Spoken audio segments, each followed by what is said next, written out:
Yo, what's going on guys, it is Lewis7922 and today I'm back with another video on one of the best channels on YouTube, guys. You already know it. Make sure you smash that subscribe button, smash that like button if you do enjoy this video, and make sure you follow all my social medias. They'll be on the screen there, so you can go step by step my daily life, guys. And yeah, so in today's video I'm going to be reacting to scary animations. This is part 5, I'm pretty sure. So yeah, in my last episode of this I reacted to like a kind of different version, like a what are they called, like wait, fuck, that's it, digital oil paint. So last episode of this I reacted to some digital oil paint kind of animations. I'm gonna go back to reacting to the old one for this video. Obviously I have 3 different scary clips to react to, so yeah, let's get into it. Okay, the first one. The Haunted Soccer Field. This is a story when I was just 6 years old that I never ever forget. When I was a little boy, I lived in a big house that had a little chicken coop. Behind my house, you could spot a soccer field, even from far away because it's uphill. One day, 2 of my cousins, sister, and I decided to go uphill and play on that soccer field. We were going up innocently without knowing what was going to happen to us. As we arrived on top, we were surprised because there were many people around there. And it was just like this festival kind of situation. It was very crowded and loud, but there was enough space to walk. What the fuck? Alright, so they're on a football field, like loads of people, but they're not playing football. What the fuck? The 4 of us got a little bit sad. We couldn't play soccer. There was nothing else to do. So we decided just to take a walk and follow the pathway that headed on top. As we went further up, a dead end was what was waiting for us. We then decided to go back because there was nowhere to go. But as soon as we turned around and stepped down, we noticed that the crowded loud sound, the people at the ground, were gone. Yay, they can play football, or they might call it soccer, but yeah, go and play football now. Completely. I got scared and shocked. The people vanished in an instant. Not only me, my cousins and my sister were as shocked and scared as me. We just started to scream and ran away quickly. I started late on running away, but I soon caught up with them, passing one of my cousins. But as I was running away, I could feel someone grab one of my legs all of a sudden.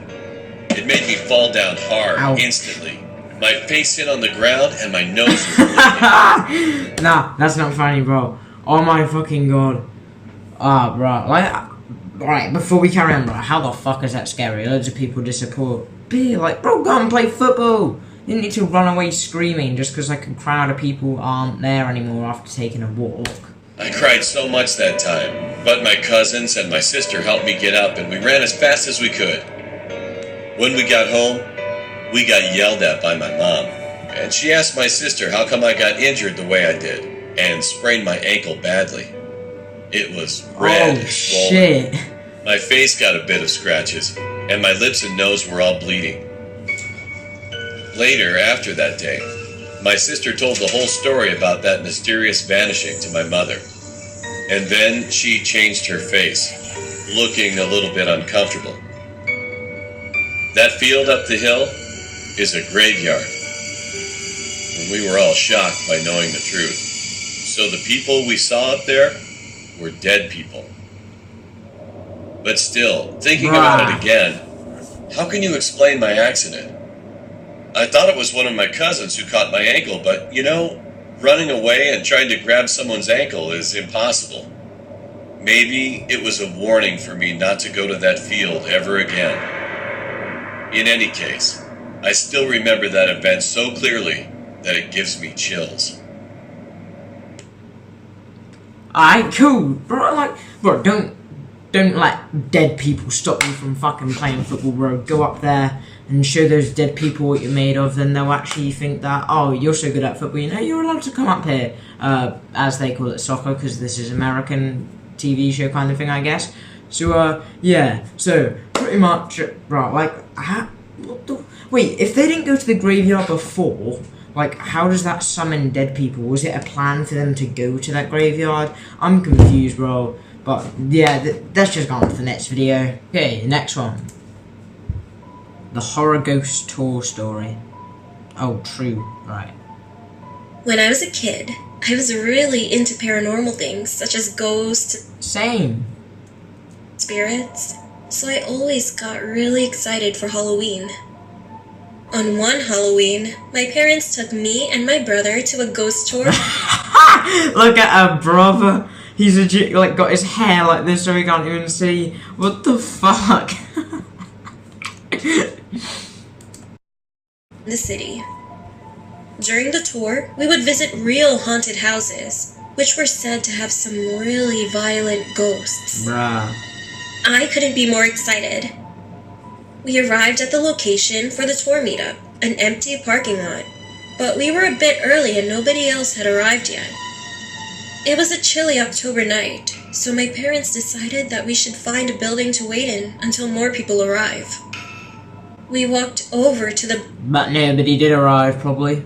building that the parking lot was meant for, an old hotel, and entered the vestibule. We tried to fully enter the building, but we found that the doors leading to the lobby inside were locked. After a few minutes of standing around, I started to feel strange. A nauseous feeling had swept my stomach. Goosebumps ran up and down my arms, and a piercing feeling of being watched was stabbing, almost burning my back. Looking around, it was obvious that me and my family were the only ones inside the vestibule. The lobby of the building was also devoid of people. Once we saw people enter the parking lot, we left, and I felt better.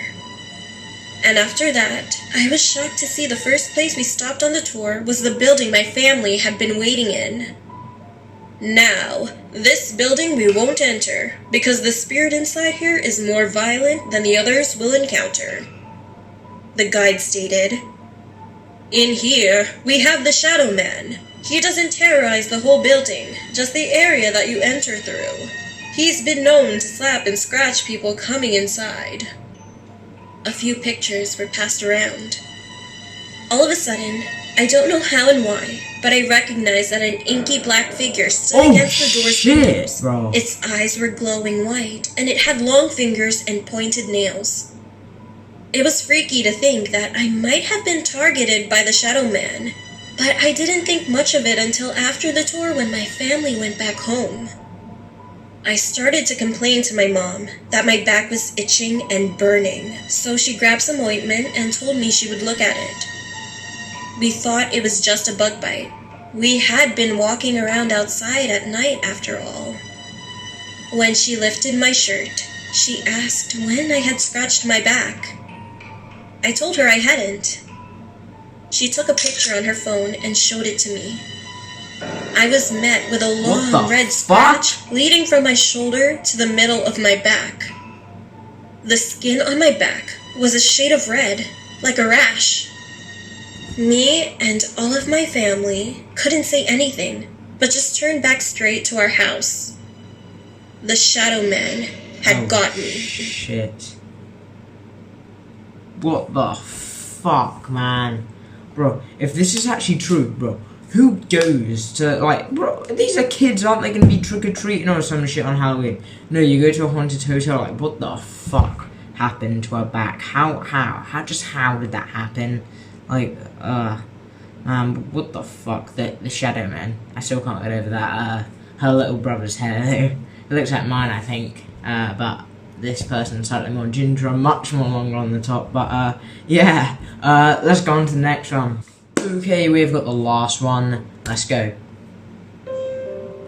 True horrible camp story.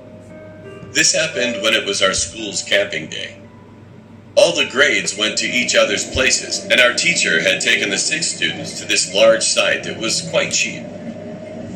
It started off all right. I got a room with some of my... But that kid looks like me more than that last kid in the last clip, yeah, bro. This kid looks way more like me. friends at the time, and my closer friends were in the next room. The first incident started when I was the only one in my room, still packing mine and the other people's stuff away. I was on the bottom bunk, letting my mate take the top.